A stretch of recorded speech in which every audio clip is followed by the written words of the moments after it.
চারিদিকটাই শীতল হাওয়া বইছে, তার সাথে ঝিমঝিম বৃষ্টিও পড়ছে। কেয়া তিয়ানের মুখের পানে তাকিয়ে বলে, আর এখানে দাঁড়িয়ে থাকবেন না তিয়ান ভাই, বাসায় চলুন।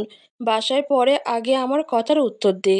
কেয়া বলে, আপনার তো জ্বর হয়েছিল, এখন আবারও উঠতে পারে, আর আপনার টাইফয়েডের লক্ষণও আছে। আমার কথার আনসার কিন্তু আমি এখনো পাইনি মায়াপরি। তারই মাঝে একদম ঝড়ো হাওয়া বইছে, যেন ঝড় বেগে বাতাস বইছে। কেয়া এইবার বাধ্য হয়ে তিয়ানের হাত ধরে টান দেয় আর বলে, শিগগিরই চলেন, ঝড়ো বাতাস বইছে। তারা তাড়াতাড়ি গিয়ে গাড়িতে ওঠে। কেয়ার শরীর ভিজে গেছে, তিয়ানের পরা শার্টটাও বৃষ্টির পানিতে ভিজে গায়ের সাথে মিশে গেছে। কেয়া লক্ষ্য করে তিয়ান আলতো করে হাত দিয়ে মাথা ঝাড়ছে। কেয়ার গায়ের ওড়নাটা দিয়ে তিয়ানের চুলে লেগে থাকা পানিগুলো কেয়া মুছে দিচ্ছে। তিয়ান কেয়ার পানে এক দৃষ্টিতে তাকিয়ে আছে। কেয়ার সেই দিকে কোনো খেয়ালই নেই। হঠাৎ দুজনের চোখাচোখি পড়তেই কেয়া আস্তে করে নিজের হাত নামিয়ে ফেলে আর বলে, আপনার ঠান্ডা লেগে যাবে। তিয়ান কেয়ার পানে এখনো তাকিয়ে আছে আর বলে, তাই বুঝি? হ্যাঁ। তারপর তিয়ানের ধ্যান ভাঙে।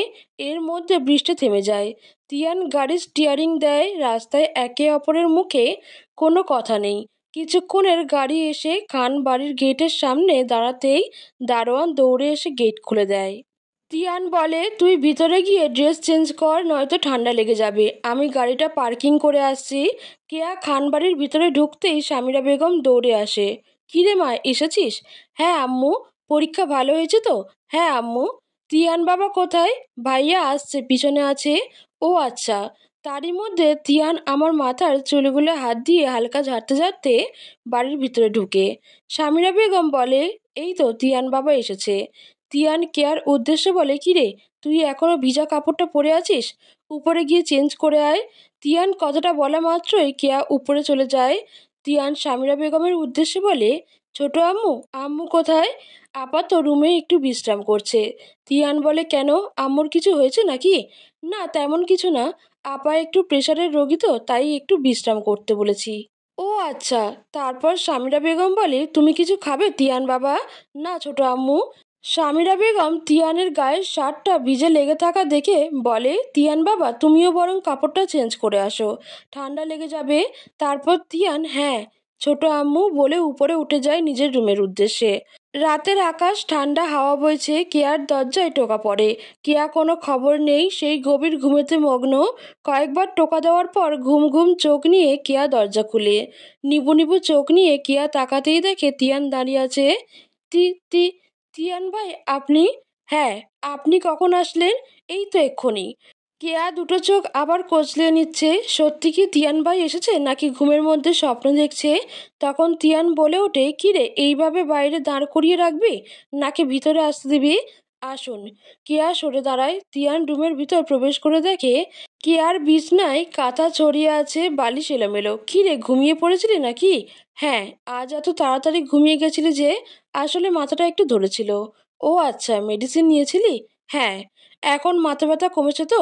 কেয়া বলে, হ্যাঁ এখন একটু কমেছে। তারপর তিয়ান পকেট থেকে একটা প্যাকেট বের করে বলে, এইটাতে মেডিসিন আছে, খেয়ে নিস। কেয়া জিজ্ঞেস করে, কিসের মেডিসিন আছে এটাতে? তখন তিয়ান কেয়ার কপালে হাত দিয়ে বলে, আজ বৃষ্টিতে ভিজেছিস, জ্বর আসতে পারে, এইটা নিয়ে রাখ, আর তোর গাও তো গরম আছে, এক্ষুনি একটা খেয়ে নে। কেয়া মৃদুস্বরে বলে, সমস্যা নাই তিয়ান ভাই, আপনি কোনো চিন্তা করবেন না, আমি ঠিক আছি। ঠিক আছি বললেই হয়ে গেল? তোর গা হালকা গরম হয়ে আছে, যে কোনো সময় জ্বর এসে পড়তে পারে। তারপর তিয়ানের ধমকে কেয়া মুখে পানি নিয়ে একটা ট্যাবলেট মুখে নেয়। এখন চুপচাপ শুয়ে পড় বলেই তিয়ান কেয়ার রুম থেকে বেরিয়ে যায়। কেয়া তিয়ানের যাওয়ার পানে তাকিয়ে আছে আর ভাবছে, আচ্ছা উনি তিয়ান ভাই তো? বাড়ির সবাই আমার সাথে বিয়ে ঠিক করায় উনি রাগ করে চলে গিয়েছিল, তাহলে এখন এত কেয়ার করছে কেন? উনি কি আমার পছন্দ করে নাকি ঘৃণা করে? কেয়ার মনে বিভিন্ন প্রশ্ন ঘুরপাক খায়। কিন্তু উনি তো ছোটবেলায় কত আদর করতো আমায়। যদি ঘৃণা করতো তাহলে তো আমায় এত আদর করতো না। এমনকি আমার পছন্দের খাবারও এনে দিত না। যখনই বাইরে যেত আমার জন্য ফুচকা আর আইসক্রিম নিয়ে আসতো। তবে উনি ওই দিন বিদেশে চলে গিয়েছিল কেন? তবে যত যাই করুক, লোকটার উপরে রাগ করে থাকা যায় না। সেই ছোটবেলায় কত আদর কেয়ার করতো, এখনো করে, তবে মাঝখানে কি হলো কেয়া সেটাই বুঝে উঠতে পারছে না। কেয়া ভাবছে তিয়ানকে জিজ্ঞেস করবে, তবে তার ভয়ও কাজ করছে। যদি তিয়ান রেগে যায়, লোকটা একবার আদর দেখায় আর একবার রাগ দেখিয়ে চলে যায়। আজব লোক। কি যে আছে ওনার মনে আল্লাহ ভালো জানে। এইসব চিন্তাভাবনা করতে করতে কেয়া কখন ঘুমিয়ে পড়ে সে নিজেও জানে না। অপরদিকে তিয়ান নিজের রুমের ব্যালকনিতে দাঁড়িয়ে আছে, আকাশের পানে তাকিয়ে এক অদ্ভুত মায়া অনুভব করছে।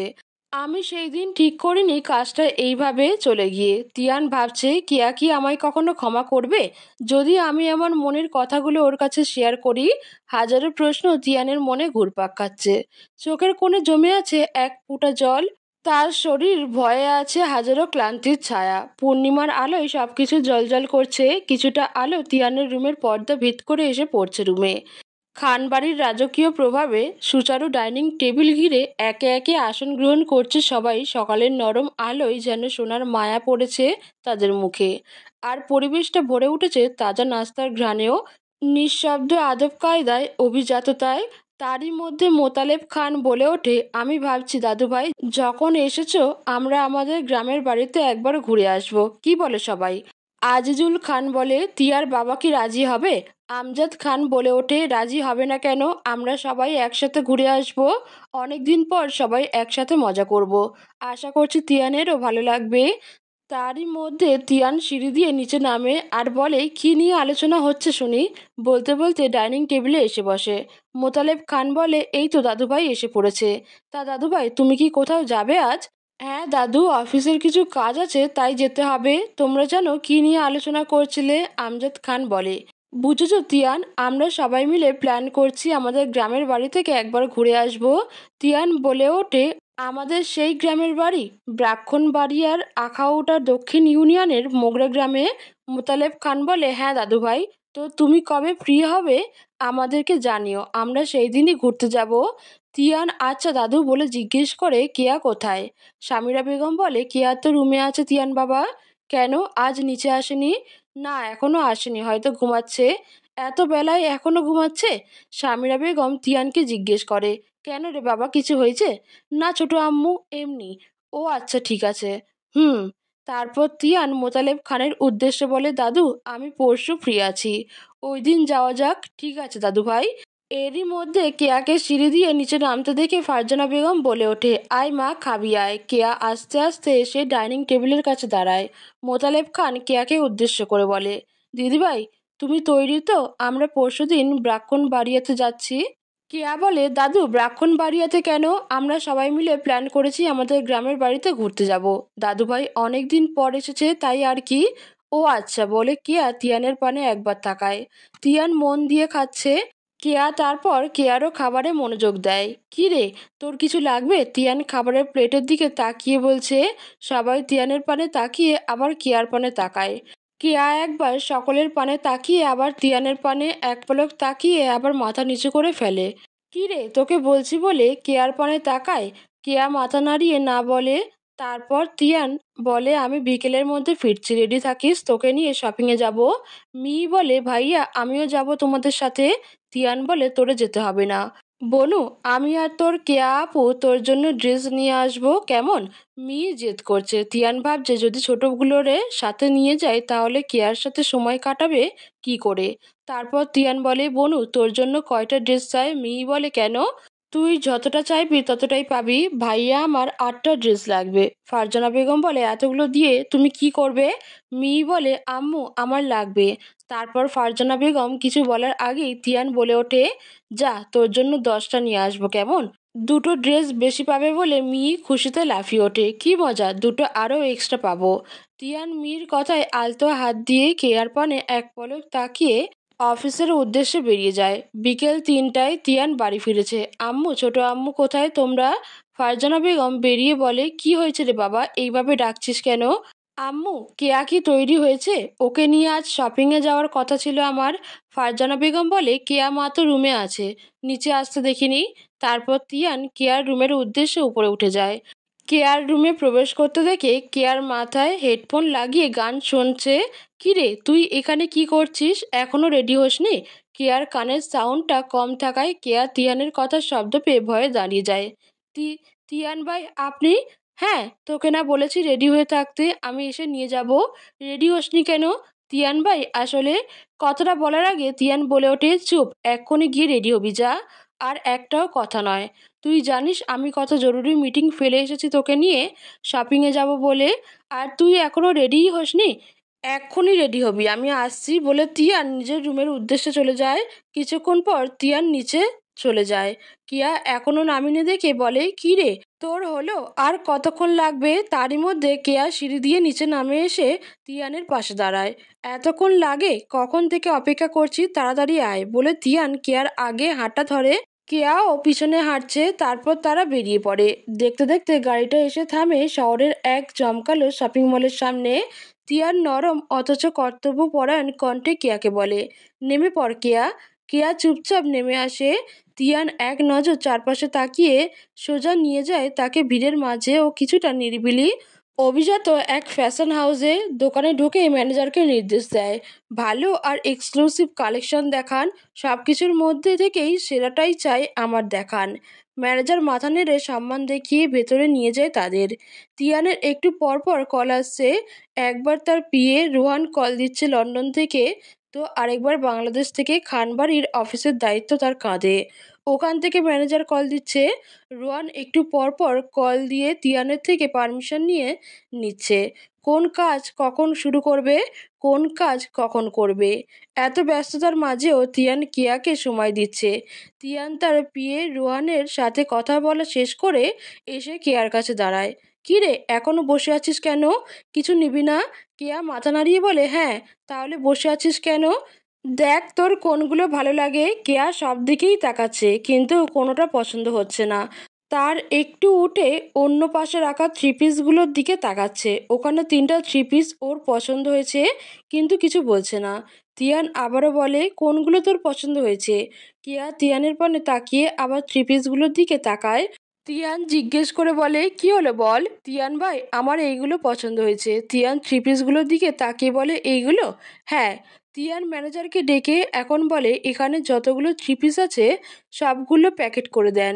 কেয়া তিয়ানের পানে তাকিয়ে বলে, না না তিয়ান ভাই, আমার এতগুলো লাগবে না। তোকে এত কথা বলতে বলেছি আমি? হ্যাঁ। কেয়া মাথা নাড়িয়ে বলে, না। তারপর তিয়ান বলে, চুপচাপ থাক, আমি যা করছি আমাকে করতে দে। ম্যানেজার, আপনি সবগুলো প্যাকেট করে দেন। তারপর ম্যানেজার এক সিরিয়ালে থাকা 35টা থ্রি পিস প্যাকেট করে দেয়। তিয়ান কেয়ার পানে তাকিয়ে বলে, সবগুলো এক এক দিন পড়বি বুঝলি? তারপর একটা আলতো হাসি দিয়ে কেয়াকে নিয়ে বেরিয়ে যায়। তারপর পাশে আরেকটা ফ্যাশন হাউসে প্রবেশ করে। ওখান থেকে বাড়ির সবার জন্য কিছু জামা কাপড় কিনে নেয় তিয়ান। সবাইও তো বেড়াতে যাবে, তাদের জন্য কিছু কিনতে হবে। তারপর তারা ওখান থেকেও বাড়িয়ে পড়ে। পাশে একটা রেস্টুরেন্টে গিয়ে বসে। তিয়ান কেয়াকে উদ্দেশ্য করে বলে, খাবারগুলো অর্ডার দে, কোনগুলো খাবি? তখন কেয়া বলে, তিয়ান ভাই আপনি দিন। তারপর তিয়ান বলে, আমি তোকে দিতে বলেছি তো। তারপর কেয়া কয়েক রকমের খাবার অর্ডার দেয়। তিয়ান ওয়েটারকে ডাক দিয়ে আরও কয়েক রকমের খাবার সাথে অ্যাড করে দেয়। কেয়া তিয়ানের পানে তাকিয়ে আবার নিচের দিকে তাকায়, কিছু বলতেও পারছে না যদি তিয়ান ভাই ধমক দেয়। তিয়ান ফোনের দিকে তাকিয়ে কেয়াকে উদ্দেশ্য করে বলে, কি রে, খাওয়া দাওয়া এত কম করিস কেন? আর কি এত ভাবছিস? যেগুলো অর্ডার করেছি আমার সামনে বসে খাবি। দেখ তো কি হাল করেছিস শরীরের। এত বছর কি কম খেয়েই দিন পার করেছিস নাকি? কিছুক্ষণ পর খাবার টেবিলে এসে পড়ে। তিয়ান কেয়াকে উদ্দেশ্য করে বলে, নে এইবার শুরু কর। কেয়াও বাধ্য মেয়ের মতো খাওয়া শুরু করে। সে আর খেতে পারছে না, কিন্তু সে কথা তিয়ানকেও বলতে পারছে না, যদি ধমক মারে। তারপর কেয়া একটা ফোন দিয়ে আটে। হঠাৎ করে মাথায় হাত দিয়ে বলে, উফ। এতক্ষণ তিয়ানের ফোনের দিকে মনোযোগ ছিল। কেয়া উফ করে শব্দ করতেই তিয়ান ফোন ছেড়ে কেয়ার ফোনে তাকায়। কি রে, কি হয়েছে তোর? আসলে তিয়ান ভাই, আমার মাথাটা হঠাৎ করে ধরেছে। ও আচ্ছা, তাহলে বাসায় চল, রেস্ট করবি। কেয়া হালকা মাথা নাড়ে। ড্রয়িং রুমে সামিরা বেগম আর ফারজানা বেগম বসে গল্প করছে। হঠাৎ সামিরা বেগম জিজ্ঞেস করে, আপা, কেয়া আর তিয়ান বাবা কি শপিংয়ে গিয়েছে? সকালে তো তিয়ান বাবা বলছিল কেয়াকে নিয়ে একটু বেরোবে। ফারজানা বেগম বলে, হ্যাঁ, ওরা তো কখন বেরিয়ে গেছে। সামিরা বেগম বলে, ওমা, কখন? ফারজানা বেগম বলে, তুমি রুমে শুয়েছিলে, তিয়ান বিকেলে আসছিল, এসে কেয়া মাকে নিয়ে গেছে। ও আচ্ছা, হ্যাঁ। তারই মধ্যে তিয়ান কেয়াকে নিয়ে বাড়ি ফিরে। ফারজানা বেগম দৌড়ে এসে বলে, কেয়া, মার কি হয়েছে? তেমন কিছু না আম্মু, ওর একটু মাথা ব্যথা করছে। ফারজানা বেগম বলে, ওমা, কি বলছিস বাবা? তোরা বের হওয়ার সময় তো সব ঠিকই ছিল, হঠাৎ মাথা ব্যথা করছে কেন কেয়া মার? তিয়ান বলে আম্মু তোমাদের সাথে পরে কথা বলছি, এখন ওকে নিয়ে রুমে যেতে হবে। বলে তিয়ান কেয়াকে কোলে নিয়ে সিঁড়ি দিয়ে উপরে উঠে যায়। সামিরা বেগম আর ফারজানা বেগম কেয়াকে তিয়ানের কোলে দেখে হাঁ করে তাকিয়ে আছে, আবার একজন আরেকজনের দিকে চাওয়াচাই করছে। তিয়ান কেয়াকে নিয়ে কেয়ার রুমে প্রবেশ করে, কেয়াকে আলতো করে বিছানায় শুইয়ে দিয়ে আর বলে তুই কিছুক্ষণ রেস্ট করে নে। কেয়াও হালকা মাথা নাড়ায়। তারপর তিয়ান কেয়ার রুম থেকে বেরিয়ে যায়। কিছুক্ষণের মাঝে তিয়ানের ফোনে রোয়ানের কল আসে। তিয়ান রোয়ানের সাথে কথা বলতে বলতে সিঁড়ি দিয়ে নিচে নেমে এসে সোফায় বসে। ফারজানা বেগমও এসে তিয়ানের পাশে বসে। সামিরা বেগম তিয়ানের জন্য একটা মগ কফি নিয়ে এসে বসে। তিয়ানের কল শেষ হতেই ফারজানা বেগম বলে, বাবা তুই কি বেশি ব্যস্ত আছিস? না আম্মু, কেন, কিছু বলবা? আসলে বাবা আমরা তো পরশু বেড়াতে যাব গ্রামের বাড়িতে, তার মধ্যে আজ কেয়া একটু অসুস্থ। তোরা যদি না থাকিস তাহলে আমরা বরং পরে যাই।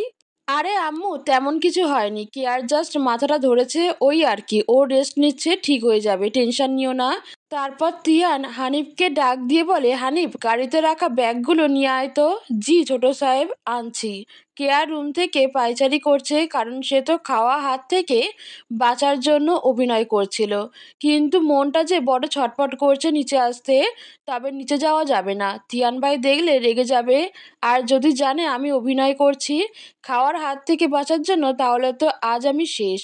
এইসব ভাবছে আর রুমে পায়চারি করছে কেয়া। তারই মধ্যে হানিফ গাড়ি থেকে ব্যাগগুলো নিয়ে আসে। এই সময় মোতালেব খান রুম থেকে বাড়িতে আসে, কারণ সন্ধ্যায় তার চা খাওয়ার অভ্যাস আছে। 3 বেলা চা খেতে হবে, আর বেশি হলে তো তার মতো খুশি আর কেউ নেই। তিহান হানিফকে বলে, এইখানে রাখ জিনিসগুলো। হানিফ শপিং ব্যাগগুলো একে একে টেবিলের উপর রেখে চলে যায়। মোতালেব খান বলে, দাদু ভাই এতগুলো জিনিসপত্র কার জন্য এনেছো? দাদু তোমাদের সবার জন্য কিছু কাপড় এনেছিলাম। মোতালেব খান বলে, আমাদের জন্য এত কিছু আনার কি দরকার ছিল? ছোটদের জন্য কিছু নিয়ে আসলেই হয়ে যেত। এইটা কেমন কথা দাদু? আমরা সবাই পরবো আর তোমরা বড় বলে কি তোমাদের কোনো শখ নেই? মোতালেব খান নাতির কথা শুনে একটা হাসি দেয় আর বলে, না দাদু ভাই, তোমরা খুশি হলেই আমরা খুশি। একে একে সবাই এসে জড়ো হয় খানবাড়ির ডাইনিং টেবিলে। সামিরা বেগম মোতালেব খানকে 1 কাপ চা দিয়ে আবার রান্নাঘরের দিকে পা বাড়াবে, তখনই তিয়ান বলে ওঠে, দাঁড়াও ছোট আম্মু। সামিরা বেগম বলে, কি হয়েছে তিয়ান বাবা, এখানে চুপটি করে বসো, সারাদিন তো কাজ কাজ করো, এইবার বসো আম্মুর পাশে, তোমাদের জন্য কিছু জিনিস এনেছি। সামিরা বেগম বলে, আরে আমার কিছু লাগবে না বাবা, তোমরা ছোটরা খুশি হলেই আমরা খুশি। তিয়ান বলে, তা বললে হবে না ছোট আম্মু, এখানে চুপটি করে বসো।